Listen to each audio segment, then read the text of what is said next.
What's happening, guys? It's Nakwal for iGyaan. And today we are checking out the Leap Motion controller. We pre-ordered this and it just arrived. In fact, it just came right now and we're quickly unboxing it for you guys.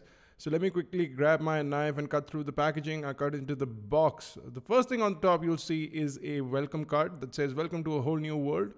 And it gives you instructions on how to activate the Leap Motion controller. I'm just going to put that aside for the time being and jump into the pièce de résistance, the new Leap Motion controller. Look at this fantastically designed new thin piece of aluminum slab. It's fantastic. It'll go nicely with the iMac.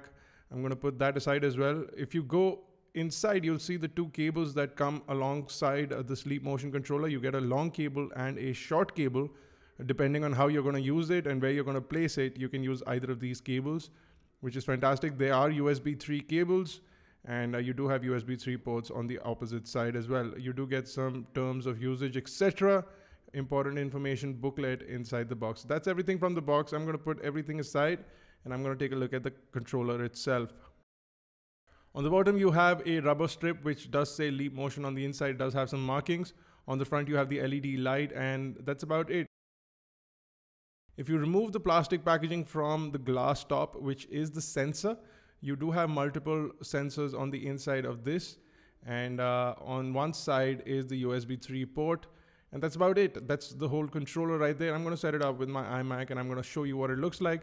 The first thing you need to do is download the Leap Motion software from the website, and once you do that, you'll be taken into this orientation, which basically will detect your hands and see how you move your hands around the screen. It'll orientate the device to recognize your hands and how you've placed them. So this is what it looks like. I've put the Leap Motion controller right in front of my iMac, as you can see, and the response is absolutely brilliant. It's almost instant, and it recognizes either one hand, one finger, two fingers, up to 10 finger input, and two hands on side. So it's pretty fantastic what this controller does. So you do get an app store as well, and you can download multiple games. So Cut the Rope is one of the games that you can download. It's fairly easy to use. All it needs is one finger input, and you can play the game with single input. You can see the mouse on the screen moves with my finger. So all I need to do is take it and hold it on the game level that I want to play.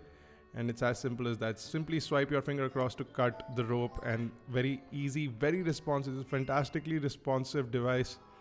And on some of the applications, it works really well.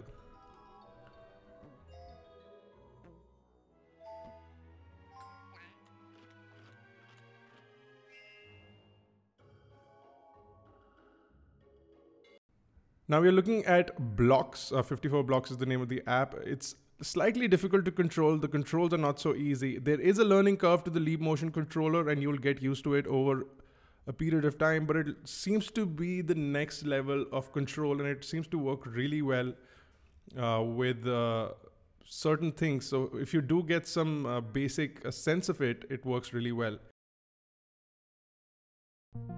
Now you do have something called Lotus as well. This is one of the apps that automatically gets installed once you do open up Airspace, which is the proprietary Air Store. This is sort of a music app that lets you control the environment, gives you a basic idea of what all is going on. In this, you can see how it senses your fingers and it controls it in the grid. You leave up 4 fingers to select a level, and like I've done here, and it just basically lets you control the environment with your hands. It's a fantastic way of testing out the Leap Motion controller. Now you can control apps like Google Earth and Here Maps with the Leap Motion controller, but I simply couldn't get a hang of it, and I'm just looking at the device for the first time. So once I get a little used to it, I'll be back with a full review of the Leap Motion controller and tell you how effective this device is going to be in shaping the future of motion and gesture control technology on PCs and iMacs. So until then, you can check out more details on iGyaan.in, catch us on Facebook, Twitter, Google+. Make sure you subscribe to us on YouTube, youtube.com/iGyaan, youtube.com/iGyaan TV. For iGyaan Networks, this has been Nakwal. Thank you guys for watching.